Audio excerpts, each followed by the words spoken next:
Hey ladies, welcome back to the show. I'm your host Trisha, and I'm a registered dietitian nutritionist. On our episode today, we are going to dive deeper into this complex relationship that we have with our food, and we're going to talk about food addiction. And so in this episode, we are going to start to understand a little bit more about food addiction, how it's determined, who is more at risk for food addiction, what are some of the consequences, what the current research says about food addiction, and then understanding what that looks like for the future and what we can do with the data and the research that's currently being studied about food addiction. Now, food addiction is something that I feel like a lot of people throw around. We throw around it pretty easily. I think most people believe in the idea of food addiction, but when we talk about other addictions, we really start to struggle about how food is similar to those and if the consequences are the same. And in fact, in research in general, there is no clear consensus when it comes to food addiction at this point in time. The concept of food addiction is still in its infancy, with most of the research taking place probably just over the last 20 years.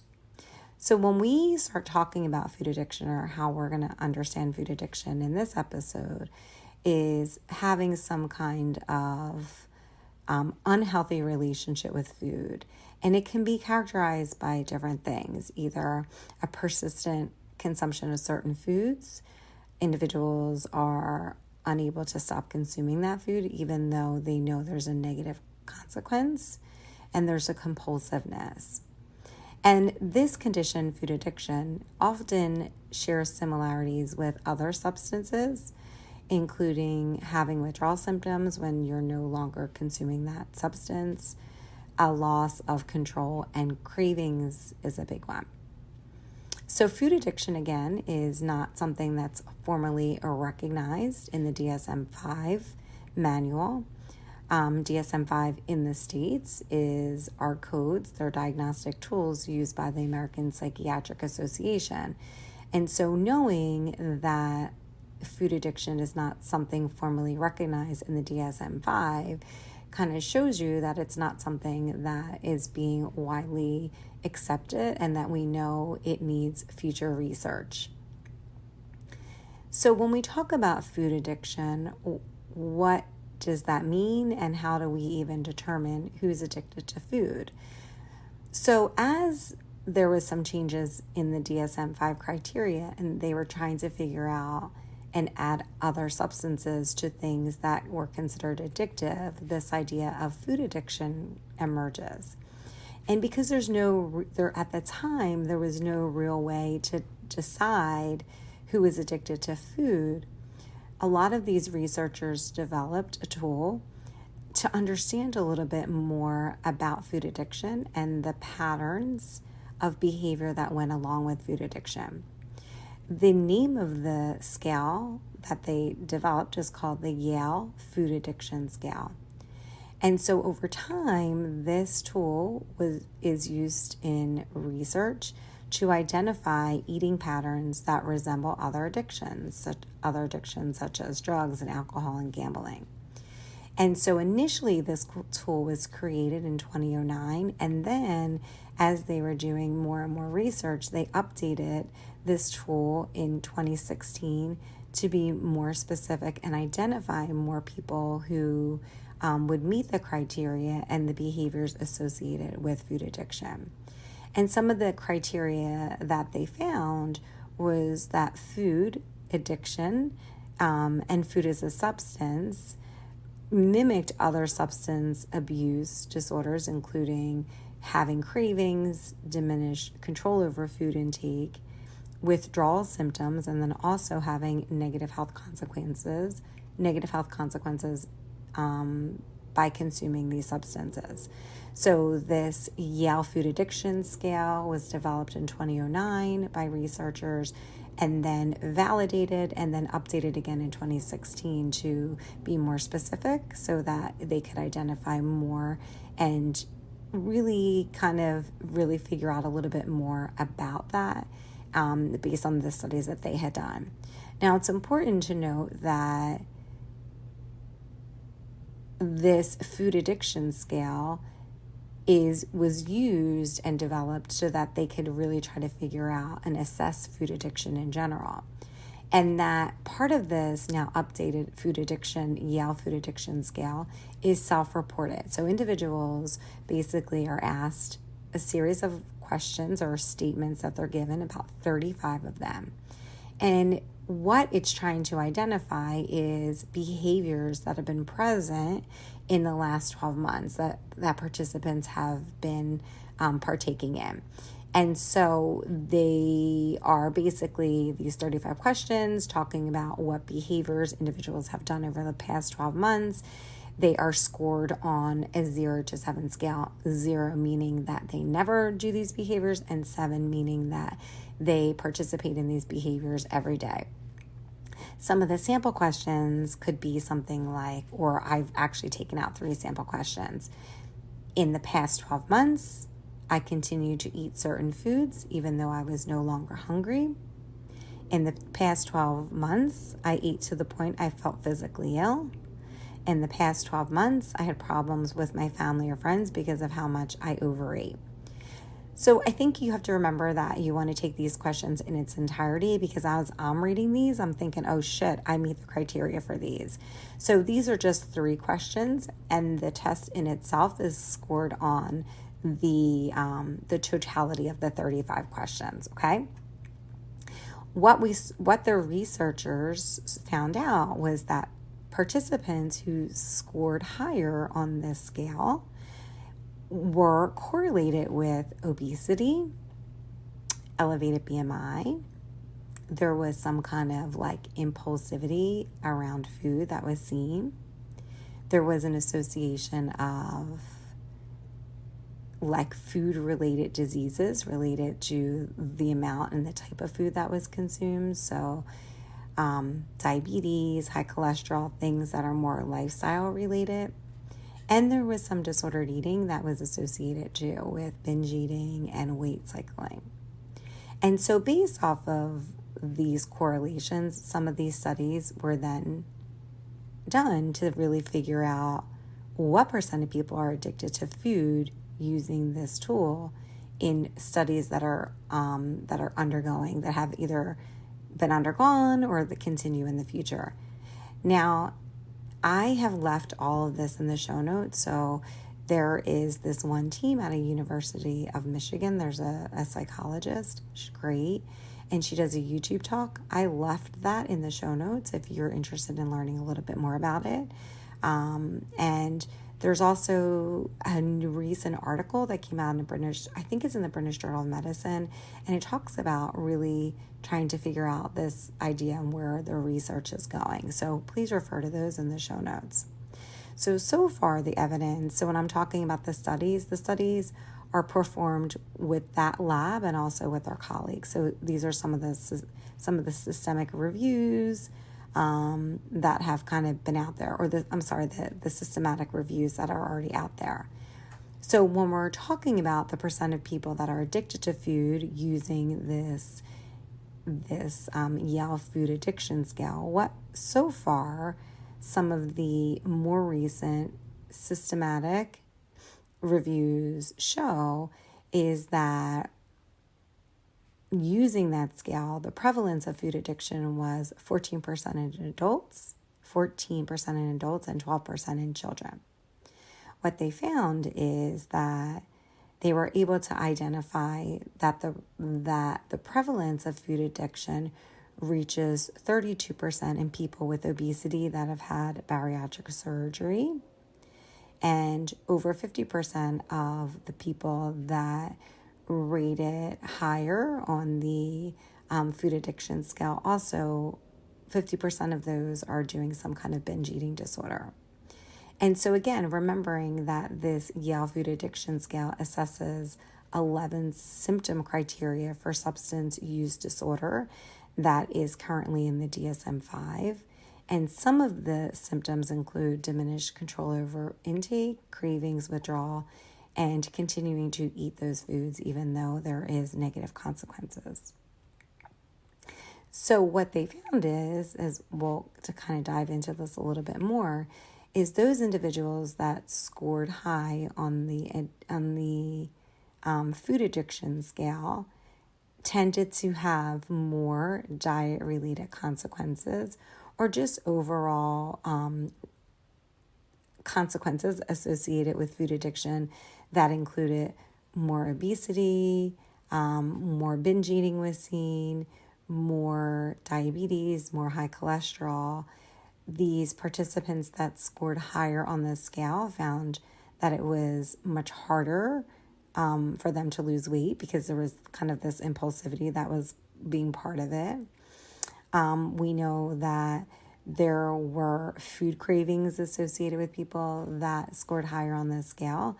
There was a bias towards foods that caused more of that impulsivity. And we also saw, the research also showed that people were using these foods to regulate their emotions. Some of the other characteristics of this scale was that there seemed to be some kind of dopamine dysfunction associated with those who performed higher on the scale.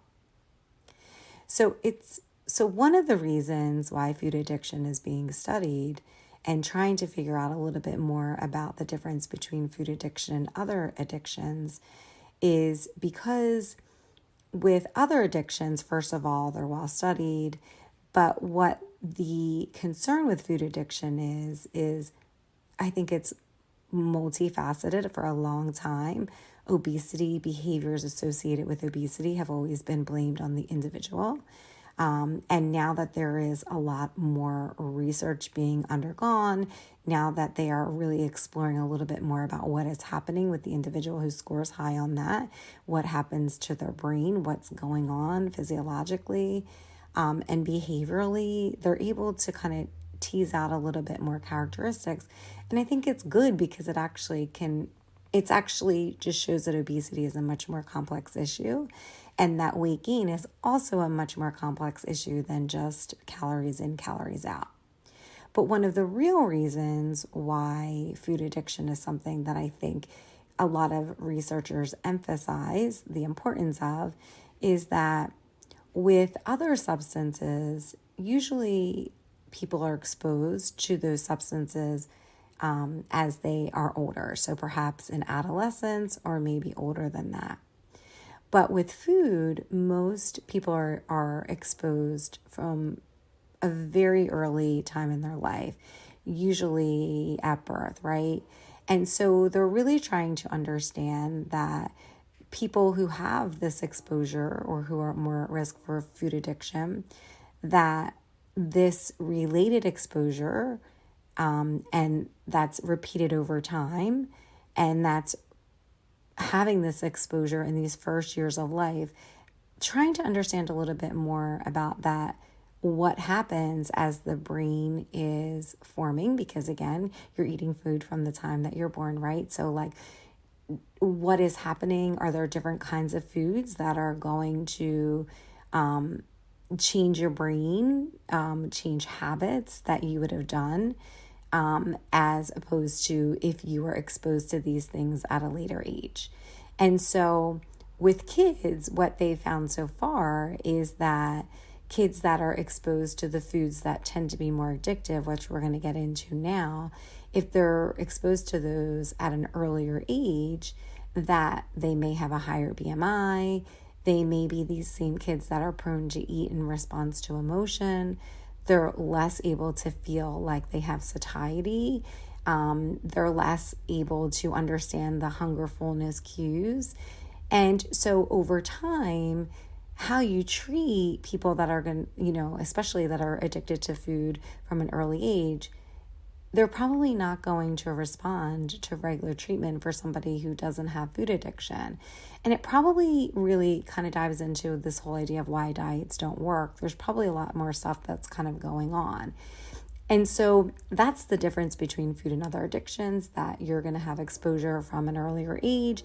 And the consequences of it can be so profound because the brain is new and it hasn't even formed any habits. And so really trying to dig into that and what that looks like for the future.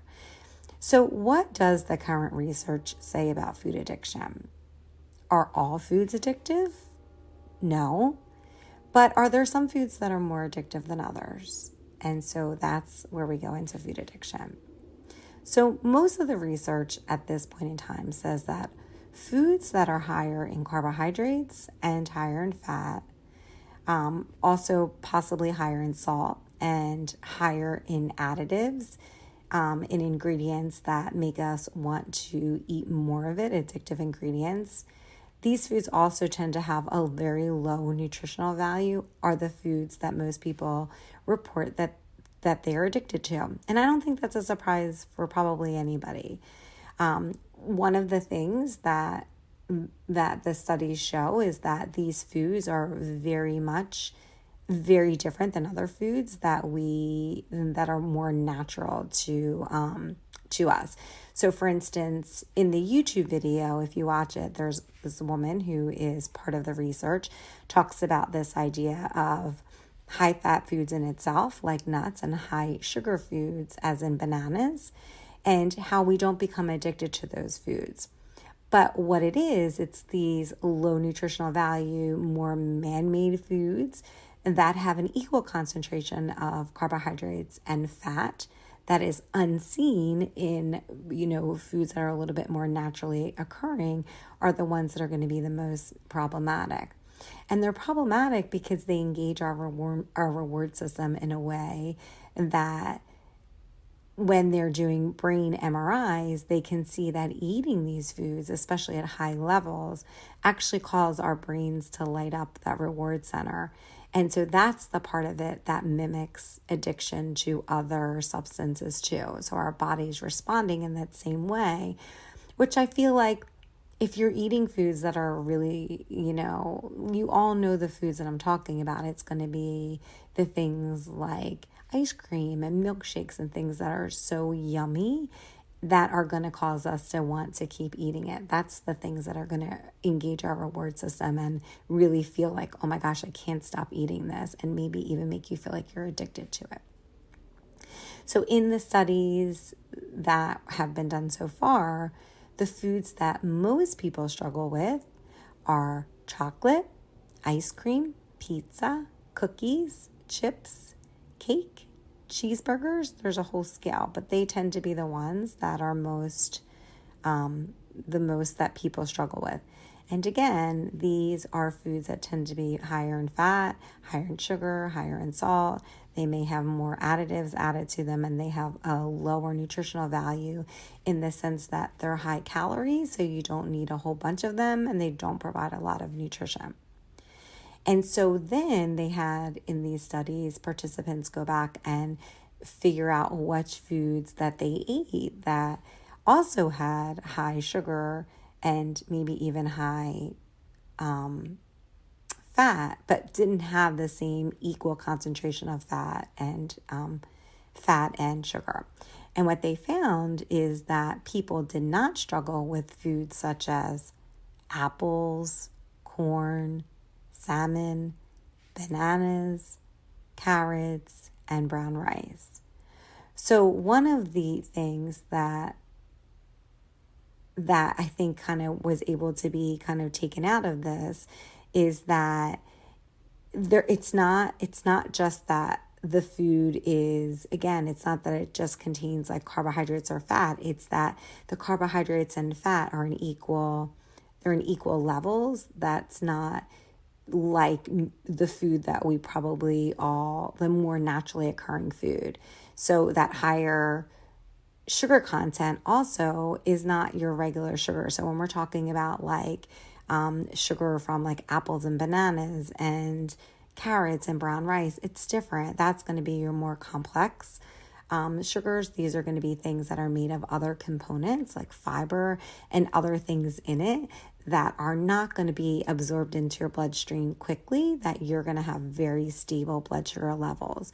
The ones that are more problematic are the ones that are higher in sugar that is refined. And so these are things that are absorbed very quickly. So these are the foods that are going to be like you eat them. There's not a lot of other nutrition in them. And so as you eat them, you may notice that your blood sugar drops and then it spikes back up.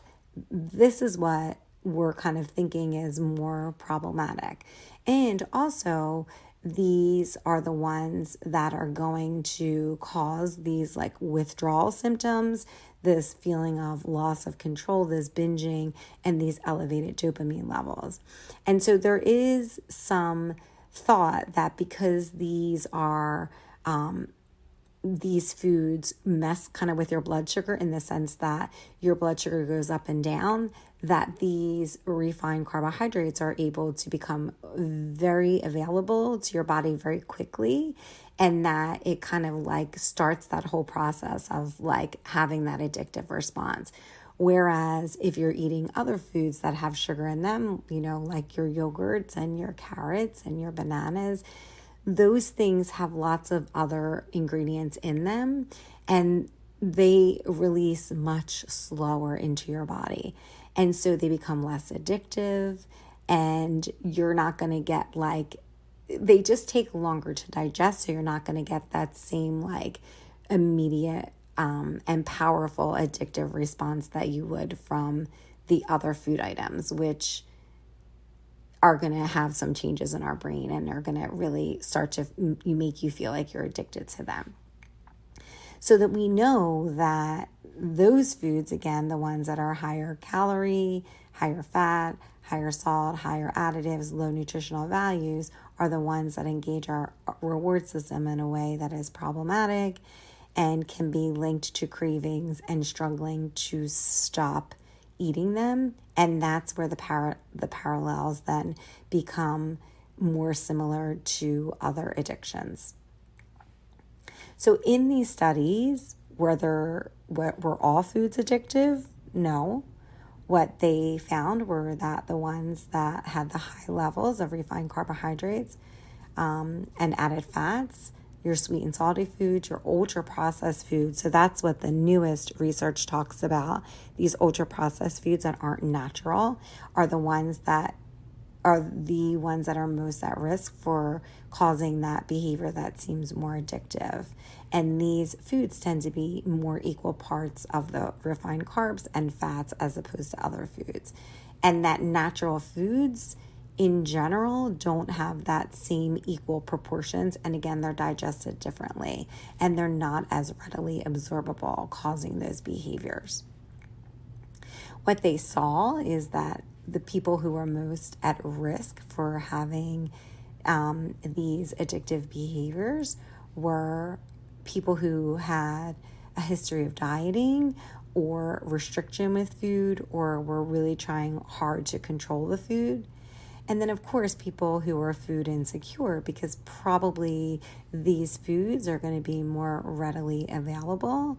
And so think about that, the consequences of that. I think we're seeing that is that you have these foods that are cheaper. They are more potentially addicting for some people, and they are more affordable and cost effective. They are probably exposed. People are probably exposed to them at an earlier age. And so trying to understand what that looks like in the long term can be really devastating. So with all of that said and a little bit more of that understanding, what we know is that there's so much more research that is needed when it comes to food addiction. We think that these processed foods make our blood sugar go up and down, and that these are that up and the down, and the glycemic crash that you have, that your blood sugar is up and it's down, and then feeling like there's a reward for that is where the problem is. But they don't really know if everybody responds to the same food. Not everybody is addicted to these foods. They don't know about the amount that happens that you have to consume in order for that to happen. There is probably an addictive component because of the additives that are being added to enhance the flavor. So that's the other thing, is there's different things in the food that we didn't have in food years and years ago. And so what is happening with these additives? Are these additives contributing? Probably. And they're enhancing the flavor, and there is a lot of research and science that's going into that, so that we can continue to buy these products, so that we are then eating more and we're becoming addicted to these foods. So really trying to figure out what the role is in that. And that's really big, because that's the whole food industry in general. So it has the potential to be something that is very consequential in people's lives, and the impact of what we're unable to control and how to control it is pretty big. We don't know what each person's threshold is in terms of what it is for you to become addicted to it. We don't know. We just don't know like what is happening, how long it takes for it. Like there's some research that talks about like does the addiction start like when you're eating the food, or is it more when you have these blood sugar levels like 4 hours later, or is it a combination that you have this 2-prong approach that like you first want to eat it when it hits your mouth, and then 4 hours later you want to eat it again. And so of course all of that needs to be studied, because at this point a lot of these studies are in animals, and it doesn't always correlate to humans in the same way. So that's where the research is going, trying to figure out what is really contributing. If you're somebody who has like more of a sugar craving, what does that look like? If you're somebody who has a tendency to crave more things that are fat, what does that look like? So as you can see when we're talking about this, that there's just a lot of stuff that goes into this whole understanding of food addiction. If you feel like you're somebody who is in a place that you may be struggling, obviously I would say to you to seek professional help with a healthcare provider or nutritionist or a mental health professional that can provide guidance to you and support your specific needs.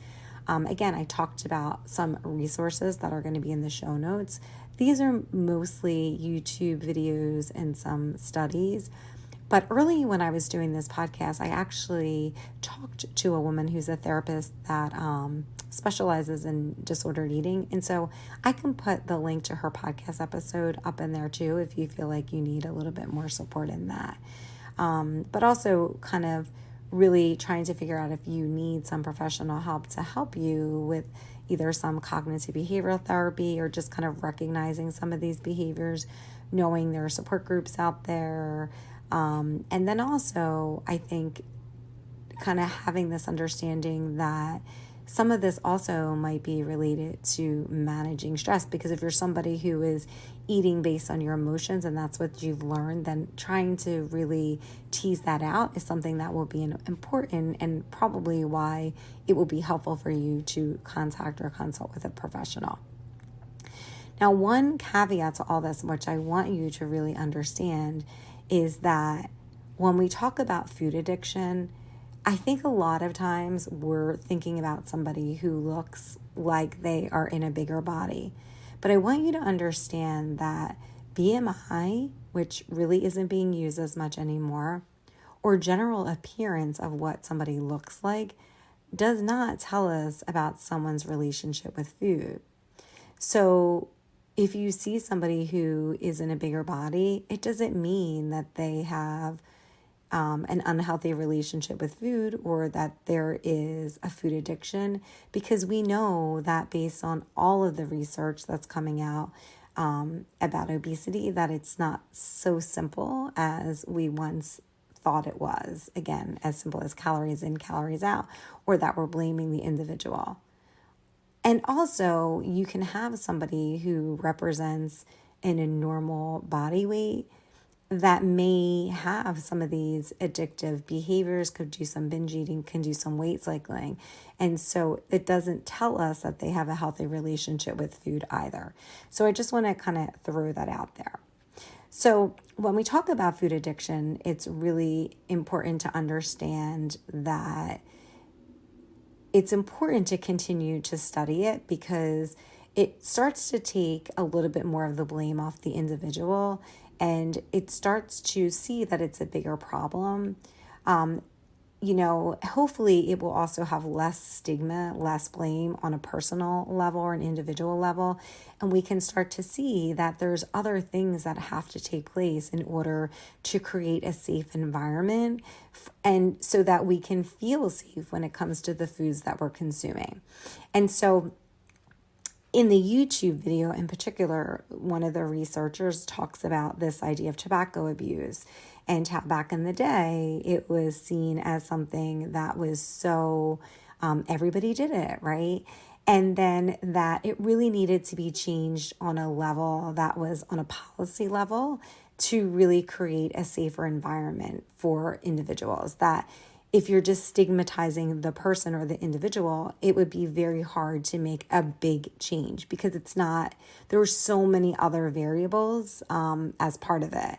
And so knowing that as they do more and more research into food addiction, knowing that there probably will need to also be policy changes to create a safer environment, to create safer food, to have less marketing to kids at a younger age about certain foods and the more addictive foods, maybe keeping these particular foods out of schools, especially at a younger age, and knowing that advertising and branding and commercials, and that there's just a ton of money that's being put into making these foods that are the most addictive, into making them addictive so that we can be repeat customers and continue to eat the foods in high consumptions and to continue to increase sales of those food products. So it ends up being such a bigger issue than just on an individual basis. So some of the takeaways from this episode as we end is to know that not all food is created equal, that the foods that tend to be the most addictive are the ones that are high in refined carbohydrates and added fats. These tended to be more ultra-processed, have lower nutritional value, and tended to have the highest reward on brain MRIs. They tended to be the most appealing to people, and they tended to be the ones that people ate more compulsively and that mimicked other addictions. Not everybody struggles with food addiction. We talked about the statistics, but knowing that seeking the help of a mental health professional should help you, or at least maybe help you identify some strategies that can help you. Even a dietitian, anybody that is specializing in disordered eating can help you with that if you feel like you're somebody that's struggling with food addiction. And one of the things that can help that is making sure that you eat regularly and that you don't over-restrict with food in terms of dieting, because we know that hunger tends to make it worse and over-restriction tends to make it worse.